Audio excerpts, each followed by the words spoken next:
Assalamualaikum warahmatullahi wabarakatuh. Gimana nih teman-teman kabarnya? Semoga selalu sehat dan bahagia ya. Oh iya, perkenalkan, nama saya Rahma Maritza dan di sini saya dipercaya oleh teman saya yang bernama Askia untuk membantu teman saya memenuhi tugas mata kuliah Ekonomi Mikro Islam untuk penilaian ujian akhir semester. Dan mungkin ini pertama kalinya saya membantu mendampingi podcast Askia karena sebelumnya sudah Askia jalankan sendiri. Baik, kita langsung saja daripada berlama-lama ke sesi tanya jawab yang nanti materinya akan dijelaskan oleh Askia berbarengan dengan pertanyaan yang diberikan oleh rekan saya. Assalamualaikum warahmatullahi wabarakatuh. Nama saya Fahmi. Saya ingin bertanya bagaimana pandangan ekonomi Islam dalam mazhab alternatif kritis. Baik, terima kasih buat yang sudah bertanya. Kita langsung saja. Sudah diberikan waktu kepada Askia untuk bisa menjawab pertanyaan yang sudah diberikan oleh rekan saya barusan.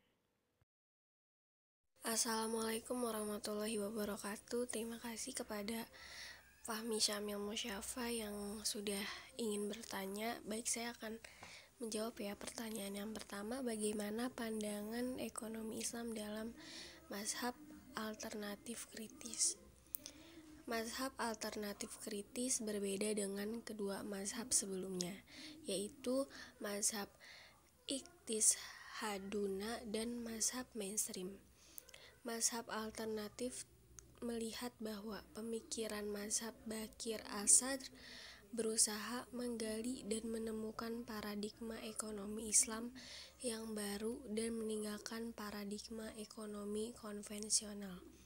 Sedangkan mazhab mainstream dianggap merupakan wajah lain dari pandangan neoklasik dengan menghilangkan unsur bunga dan menambah zakat.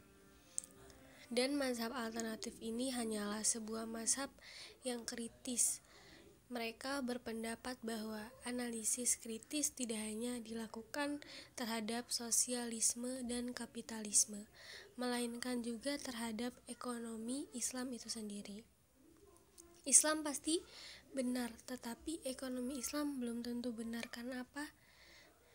Karena ekonomi Islam hasil dari para penafsiran manusia yang berlandaskan pada Al-Quran dan hadis. Bicara tentang pemikiran ekonomi, salah satu tokoh mazhab alternatif kritis sendiri menuangkan pemikirannya tentang sistem ekonomi khususnya perbankan, ekonomi Islam dan juga perbankan. Ekonomi Islam adalah doktrin modern yang menawarkan alternatif untuk sistem ekonomi yang dikembangkan di barat, termasuk sistem kapitalisme dan sosialisme. Mungkin seperti itu jawaban saya. Kurang lebihnya mohon maaf ya. Oke, terima kasih kepada Askia yang sudah menjawab pertanyaan pertamanya dan menjelaskan materi dengan sangat baik. Oke, kita langsungkan saja pertanyaan yang kedua yang akan disampaikan oleh rekan saya. Lalu nanti akan kita beri waktu Askia untuk menyampaikan materi selanjutnya. Yang kedua, mohon jelaskan mazhab-mazhab dalam ekonomi Islam. Baik, terima kasih telah bertanya. Saya akan menjawab ya. Yang pertanyaannya, jelaskan mazhab-mazhab dalam ekonomi Islam. Yang pertama ada mazhab Bakir Asad. Mazhab ini berpendapat bahwa ilmu ekonomi gak pernah bisa sejalan dengan Islam. Ekonomi tetap ekonomi dan Islam tetap Islam. Keduanya gak akan pernah dapat dipersatukan karena keduanya berasal dari filosofi yang saling kontradiktif. Yang satu anti-Islam, sedangkan yang lainnya Islam. Nah, yang kedua ini ada mazhab mainstream. Mazhab ini berpendapat bahwa mengambil hal-hal yang baik dan bermanfaat yang dihasilkan oleh bangsa dan budaya non-Islam tidak diharamkan. Nabi bersabda, hikmah atau ilmu itu bagi umat Islam adalah ibarat barang yang hilang. Di mana saja ditemukan, maka umat Islam paling berhak mengambilnya. Nah, yang ketiga ada mazhab alternatif kritis. Mazhab ini adalah mazhab kritis.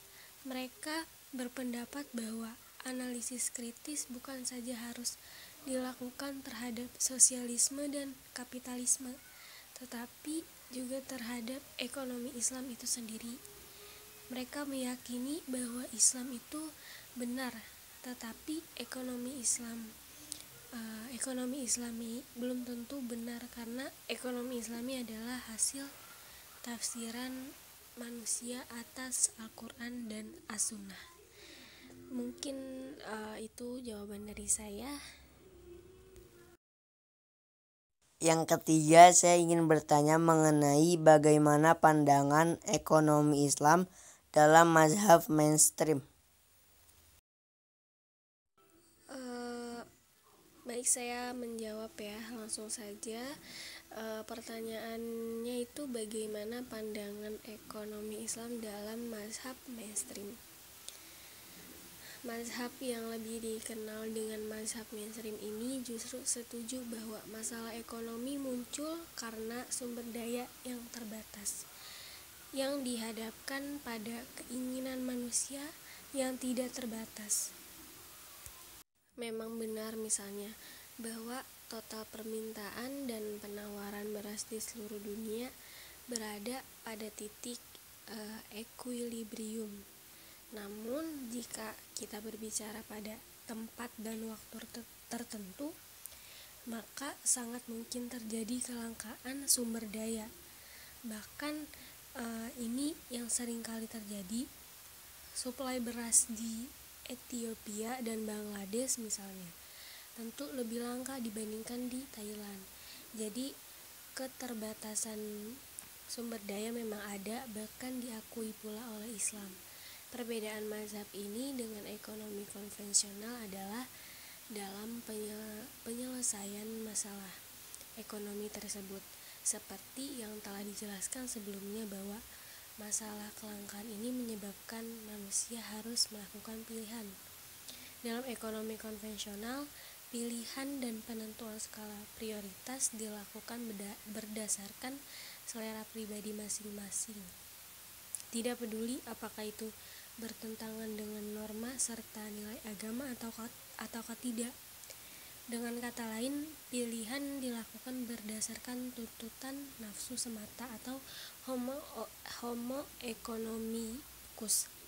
Sedangkan dalam ekonomi Islam, penentuan pilihan tidak bisa seenaknya saja, sebab semua sendi kehidupan kita telah diatur oleh Al-Quran dan Sunnah. Sebagai manusia, ekonomi Islam atau homo islamicus harus selalu patuh pada aturan-aturan syariah yang ada. Mungkin itu saja jawaban dari saya. Oke, terima kasih kepada Askia yang sudah menjawab pertanyaan dan menjelaskan materi dengan sangat baik. Oke, kita langsungkan saja pertanyaan yang kedua yang akan disampaikan oleh rekan saya. Lalu nanti akan kita beri waktu Askia untuk menyampaikan materi selanjutnya.